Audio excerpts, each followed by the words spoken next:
আল্লাহর ওলি যারা হয়, আল্লাহওয়ালা যারা হয়, ওদের কোনো চিন্তা নাই।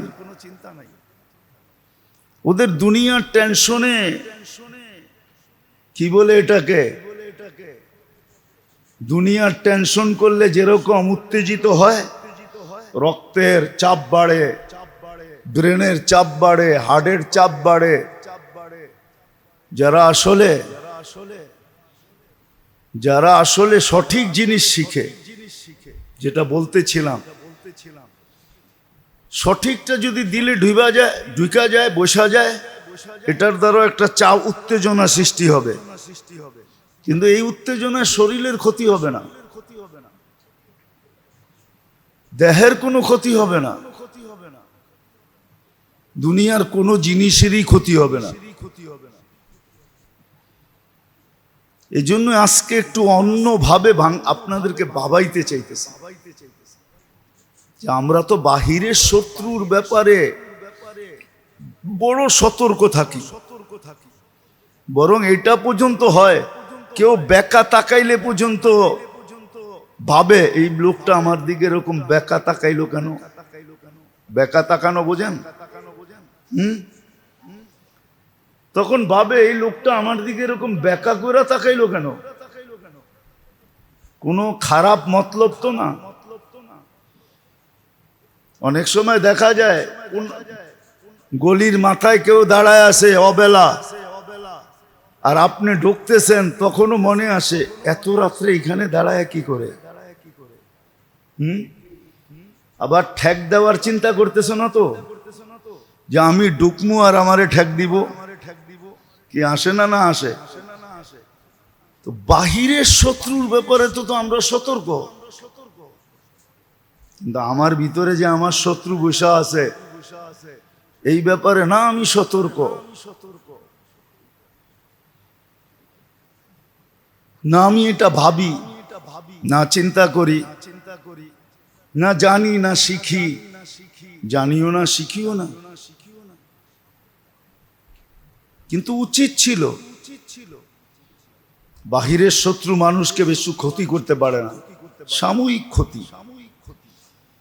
অনেক সময় দেখা যায় তার ক্ষতির দ্বারা সে বড় লস করলো, আপনার বড় লাভ হইল, আপনার বিশাল লাভ হয়ে গেছে। আপনাকে যদি কেউ অনর্থক একটা কটু কথাও বলে, আপনি মুস্কি হাসি দিতে পারেন, তার লস হয়ে গেল, আপনার লাভ হয়ে গেল। কেন আপনি যদি মুস্কি হাসি দিয়ে সবর করলেন, তাহলে এই কটু কথা সহ্য করার বিনিময়টা যখন আপনি পাবেন, ওটা দুনিয়ার কারেন্সি হিসাবে পাবেন না। দুনিয়ার কারেন্সির ভ্যালু আর কয় টাকা? আরে বলেন না, দুনিয়ার কারেন্সির ভ্যালু বেশি না।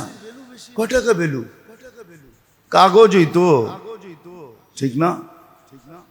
আল্লাহ এটার বিনিময় দিবে আখেরাতের কারেন্সি দিয়া। আখেরাতের কারেন্সি ভিন্ন, আখেরাতের কারেন্সি ভিন্ন। এই সমগ্র দুনিয়াটা কসম খোদার, রব্বে কাবার কসম, সমগ্র সম্পদের সাথে আখেরাতের 1 টাকা মূল্য রাখে না। 1 টাকা যদি মূল্য রাখতো, তাহলে আল্লাহ এই কথা বলতেন না। আমাদের রাসূলুল্লাহ সাল্লাল্লাহু আলাইহি ওয়াসাল্লামের মাধ্যমে, মুহাম্মদুর রাসূলুল্লাহ সাল্লাল্লাহু আলাইহি ওয়াসাল্লামের মাধ্যমে আমাদের কান পর্যন্ত পৌঁছাইতেন না, আমাদেরকে সজাগ করতেন না, আমাদেরকে বুঝাইতে চেষ্টা করতেন না, আমাদের বোধগম্যে আনার চেষ্টা করতেন না। লাউ কানাতিদ দুনিয়া ইনদাল্লাহি তা'দিলু জানাহা বাউদা মা সাকা কাফিরান শুরবাতা মা। সমগ্র দুনিয়াটা সমগ্র ভান্ডারের সাথে যদি একটা মশার ডানার সমান দাম হতো, তাও ছিন্ন ডানা, যেটা মশার থেকে ছিন্ন হয়ে গেছে, ওই ডানার সমান যদি দাম হইতো, মা সাকা কাফিরান শুরবাতা মা, কোন কাফেরকে এক ঘোট পানি পান করতে দিতেন না।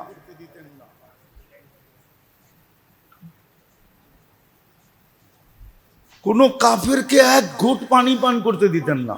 কোন খোদার দ্রোহীকে না, কোন নাফরমানকে না, কোন বেনমাজিকে না। আল্লাহ ডাকলো আর সে আসলো না। দুনিয়ায় কি চোখে দেখেন না? আপনাকে ডাকলো আর আপনি গেলেন না, তো প্রথম শব্দটাই তো মুখ দিয়া বাহির হয়, তোরে দেখানি মুখ না, হয় না? তোকে সুযোগ পাকান না পাক বইলা তো ফালায়। প্রথম শব্দটা কি? দেখানি মুখ। অথচ আল্লাহ ডেলি 5 বেলা ডাকে। আল্লাহর সমান কে আপনাকে দিছে আর কে দিতেছে? বলেন, কোন সরকার অক্সিজেন বাট করে জনগণকে অক্সিজেন দেয়? আরে বলেন না, 24 ঘন্টা অক্সিজেন কে দেয়? পরিবেশকে তো আপনি নষ্ট করছেন। যুক্তি দিয়ে বুঝে আসবে কি আসবে না আমি জানি না, নাও আসতে পারে। কেননা ব্রেনের ভিতরে তো আমাদের ভালো জিনিস নাই, যেগুলা আছে ওগুলা সহ ভালো জিনিস ঢুকবে না। কেননা এগুলাকে আগে ডিলিট করতে হবে। মেমোরি তো বেশি বড় না, ছোট মেমোরি। এত দুনিয়া ঢুকায় রাখছি, এখন আর দিনের কথা ঢোকে না। কেননা মেমোরিতে জায়গা নাই তো, মেমোরিতে জায়গা নাই, এই জন্য ঢোকে না। কি জানি বলতেছিলাম, বুঝবেন কি বুঝবেন না, কথা হারায় গেছে, অন্যদিকে চলে গেছে। তো দুনিয়ার মানুষ তো বলে দেখা নিব, ঠিক না?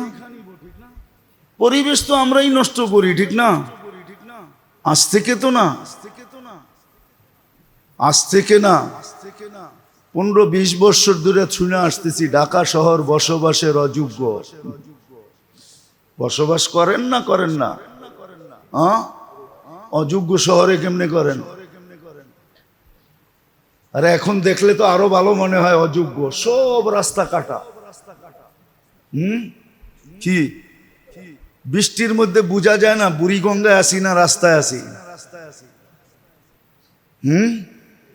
গাড়ির চাক্কা কোন দিক দিয়ে যাবে এটাও দেখি না। পানি তো হয়তো দেখা যায় চাক্কা নিচে আর পড়ছে দাম কইরা গাতার ভিতরে। যেটা নষ্ট হইতো 6 মাস আগ পরে, এটা 6 মাস আগে নষ্ট হয়ে বয়ে আছে। তো অযোগ্য তো বহুত আগে, তারপরও তো বাস করতেছেন। বলতে তো আছেন ঢাকা শহর হলো দুনিয়ার নাম করা, কি বলে, দূষণ যুক্ত শহরের একটা শহর। দূষণ মুক্ত না, দূষণ যুক্ত, বোঝেন? দূষণ যুক্ত শহরের একটা শহর। আপনি তো অক্সিজেন লইয়া ভালোই আছেন, ঠিক না? অক্সিজেন রে পিওর রাখলো কে? তো মানুষ তো সামান্য ডাকলে, সাড়া না দিলে ওই মুহূর্তে বলে দেখালো মুখ। অথচ আল্লাহ সমান তো ও আমাদেরকে দেয় না। দেয়? আল্লাহর সমান তো দেয় না। আল্লাহ তো 24 ঘন্টা অক্সিজেন দেয়। ঢাকা শহরে 2 কোটি মানুষ, 2.5 কোটি মানুষ অক্সিজেন ছেড়া কার্বন ডাই অক্সাইড দিয়ে ঢাকা শহরটাকে ভরা দেয়। গাছপালা তো নাই বললেই চলে, ঠিক না? গাছপালা আছে নাকি? যাও কিছু আছে ছাদের উপরে, ঠিক না? নিচে তো নাই, মনে হয় বোঝেন নাই। মাঝে মাঝে প্লেনে টেলেনে চড়েন, তাইলে দেখবেন। তাও লোকাল গুলা চললে দেখবেন, ইন্টারন্যাশনালে চললে দেখবেন না। লোকালগুলো একটু নিচ দিয়া যায় তো ঘুরা গেরা, তো একটু দেখা যায় ছাদের ভিতরে কার কার বাগান আছে, এছাড়া তো গাছপালা নাই। তো 2 কোটি মানুষ যে কার্বন ডাই অক্সাইড ছাড়ে ভিতর থেকে, ওটাকে পিওর কে করে? না সরকার ছাদে ছাদে প্রজেক্ট লাগায় দিছে? মানুষের ডাকে সাড়া না দিলে মুখের উপরে বলে দেখালো মু। আপনি কত বড় হুজুর দেখালো মু, অথচ 24 ঘন্টা আল্লাহ 5 বার ডাকে। আল্লাহ তো আজ পর্যন্ত একদিন বললো না তোরে দেখালো মু। আল্লাহ তো অক্সিজেন দিতেছে। তো যেটা বলতেছিলাম, যদি দুনিয়ার দাম আল্লাহর কাছে হতো, তাহলে কাউকে কোনো বেনমাজিকে আল্লাহ 1 ঘোট পানি পান করতে দিতেন না, না, না, না, না। পানিকে দূষিত করছি আমরা, আর ফিল্টার করে কুদরত দিয়া আল্লাহ। মেঘের ভিতরে ঢুকায়া এটাকে আগে কুদরত দিয়া ফিল্টার করে, তারপরে এটাকে বৃষ্টির আকারে অবতরণ করেন, তারপরে সাথে চিরকুট পাঠায় দেন, চিরকুট। অনুনাজ্জিলু মিনাস সামাই মাআন তাহুরা লিনুহইয়া বিহি বালদাতাম মাইতা। পুতু পবিত্র পানি বানায় পাঠান, যেটার ভিতরে হায়াত আছে। দুনিয়ার অনেক দেশ আমি চিনি, ওরা পাতালের পানি খায় না, নদীর পানিও খায় না। ওদের দেশে টিউবওয়েল নাই বললেই চলে। ওরা সারা বছর বৃষ্টির পানি জমায়া পান করে, বৃষ্টির পানি খায়। চলেন আমি ঘুরায় নিয়ে আসবো। ওই দেশে রুগীর সংখ্যাও কম। হাসপাতালগুলা যায় দেখবেন এত সুন্দর, এত পরিষ্কার। সারা দিনে 2-4-10টা রুগী পাবেন। পুরা হাসপাতালের লোকজন বইয়া সারাদিন খালি প্রেম বিনিময় করে, আর কিচ্ছু কাম নাই। গল্প করা ছাড়া কোনো কাজ ওদের নাই। রুগী নাই, আসেই না। ওরা সারা বছর বৃষ্টির পানি পান করে। এক সময় আমাদের দেশেও ছিল, বৃষ্টির পানি পান করত। এই জন্য কিতাবে আছে, কিতাবে আছে, কিতাবে যারা সবসময় বৃষ্টির পানি পান করবে, বলে আপনি করেন না কেন? আসলে সুযোগ নাই। কি নাই? এরকম সুযোগ নাই। এটার জন্য একটা পরিশ্রম লাগে, এটার জন্য একটা ব্যবস্থাপনা লাগে। নাই, ঘরালারও মাইনা নিবে না, বলবে দরকার হইলে পানি কিনা খাও। এই ঝামেলার ভিতরে যায় কে? তো জটিল রোগের থেকে মুক্ত থাকবে, কোনো জটিল রোগ হবে না। মরবে বটে, মৌত তো মানুষের কারণ নিয়েই আসবে, কারণ ছাড়া মৌত হবে না। এটাই আল্লাহর সিদ্ধান্ত। কেননা মালাকুল মৌতকে যখন আল্লাহ নির্ধারণ করেন, তো সে বলছে আল্লাহ হুকুমের খেলাপ তো করা যাবে না, কিন্তু মনে একটা কথা বারবার উকি দেয়। বলছে সেটা কি? মানুষ সারাদিন আমাকে নিয়ে আলোচনা করবে আর বলবে লোকটার কোনো কাম নাই, খালি সারাদিন আমাকে গলি দিয়ে ঘুরে বেড়ায়, আর একজন উঠায় নিয়ে যায়, মানুষ আমাকে গালি দিবে। তা আল্লাহ প্রতি উত্তরে বলছে সাআজআলু লিল মাউতি সাবাবা, মৌতের কারণ বানায় দিব। ইয়াযকুরু সাবাব ওয়া ইয়ানসাক, মানুষ কারণ নিয়ে আলোচনা করবে, তোমার নাম কেউ নিবে না, কেউ নিবে না, তোমার নাম কেউ নিবে না। কারণ নিয়ে আলোচনা করবে, একবারও তোমার নাম ভুলেও উচ্চারণ করবে না। তো মৌত তো কারণ নিয়েই আসবে। তো যেটা বুঝাইতেছিলাম মেরে দোস্ত, আল্লাহ এক ঘোট পানি পান করতে দিতেন না।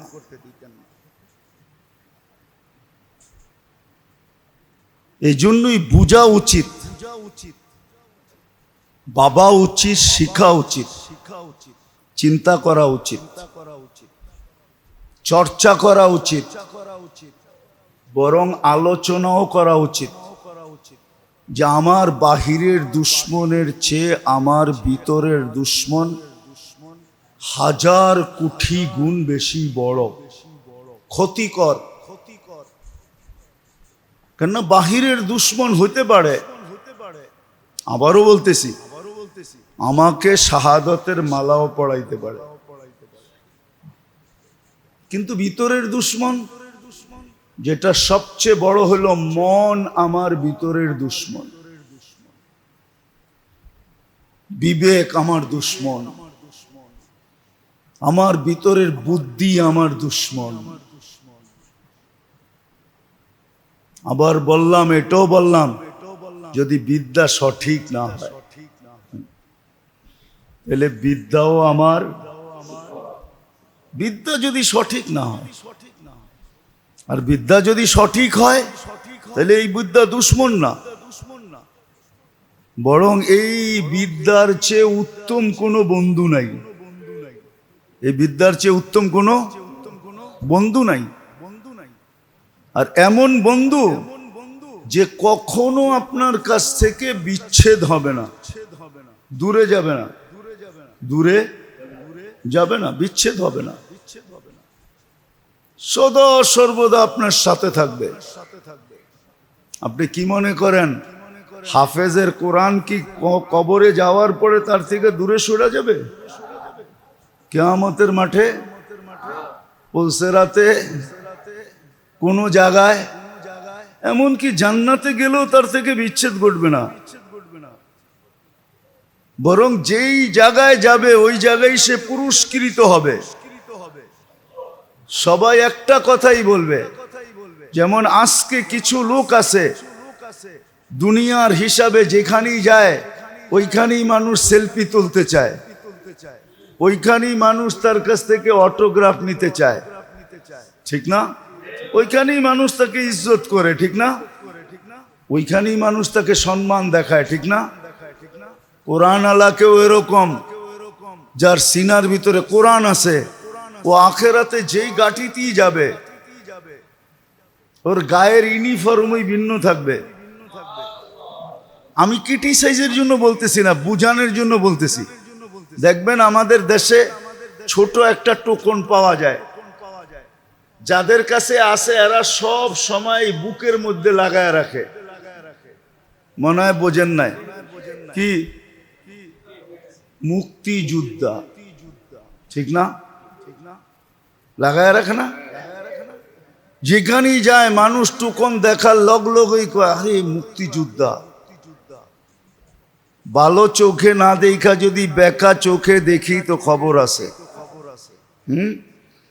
আপনি যদি টোকন বানাইতে পারেন তো আল্লাহ কি টোকন বানায় নাই? আল্লাহ বানায় রাখছে, লাগায় দিব এখানে টোকন। আখেরাতে যেখানেই যাবে দেখা চিনা ফেলবে এটা হাফেজ। দেখতে দেরি, সেলুট দিতে দেরি করবে না, সেলুট, সালাম, সেলুট দিবে।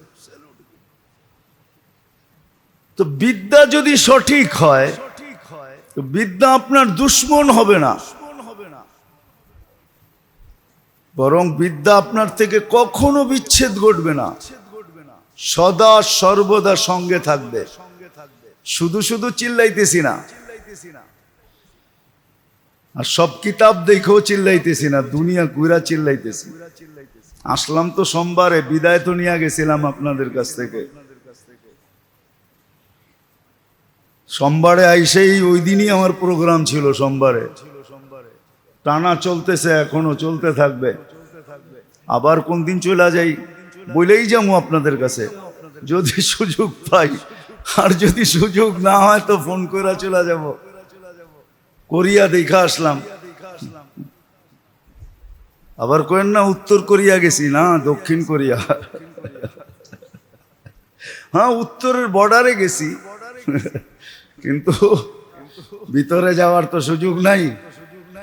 এই জন্য আপনাদেরকে ব্যথায় বুঝাইতেছি, হাসতেছি না আমি, হাসি না, আমার ভিতরে ব্যথা আছে, ব্যথা। আমি মানুষের দুরবস্থা দেখলে বড় ব্যথিত হই, বড় ব্যথা লাগে। আল্লাহ করুক এই ব্যথাটা কাজে লাগুক, কারো দিলে যায় লাগুক। যদি দিলে লাগে তাহলে দিল পাল্টায়া যেতে পারে, দিল চমকায়া যেতে পারে। এই জন্যই আপনাদেরকে বুঝাইতেছি। আজকে তো 4টা দেখাইতেছি, যেটা আমাদের ভিতরে বসা আমাদের দুশ্মন। আর এই দুশ্মনী যদি জিতা গেল, মন যদি জিতা গেল, মন আর আপনি আর আমি যদি হাইরা গেলাম, তাহলে মন জাহান্নামে নিয়ে ছাড়বে। কোথায়? জাহান্নামে নিয়ে ছাড়বে। ইন্না নাফসালা আম্মারাতুন বিসসু, জাহান্নামে নিয়ে ছাড়বে। বিবেক যদি জিতা গেল, আমাকে যদি পরাস্ত করলো, তো বিবেক দুশ্মনী এতটুকু করবে যে আমাকে জাহান্নামের ইন্ধন বানায় ছেড়া দেবে, ইন্ধন। আমার বুদ্ধি আমাকে জাহান্নামের ইন্ধন বানায় ছেড়া দিবে, আল্লাহর থেকে দূর করে ছেড়া দিবে, আল্লাহর দুশ্মন বানায় ছেড়া দিবে, রসুলের দুশ্মন বানায় দিবে, রসুল থেকে দূরে সরায় দিবে। আমার বুদ্ধি, আমার বিদ্যা, এই 4টা বড় দুশ্মন আমাদের ভিতরে বসে আছে। ডাক্তাররা বলে যার ডায়াবেটিস হয়েছে ওর আর কোনো রোগ হওয়ার দরকার নাই। এটাকে বলে উম্মুল আমরাজ, সমস্ত রোগের মা হইল ডায়াবেটিস। ডায়াবেটিস যার হয়ে গেছে, যদি সতর্ক না হইল আর কন্ট্রোলে না রাখলো, তো ও সব রোগ ডাইকা ডাইকা নিয়ে আসবে, দস্তরখান বিছাবে আর ভালো ভালো খানা দিয়া এক এক রোগকে ডাইকা ডাইকা নিয়ে আসবে।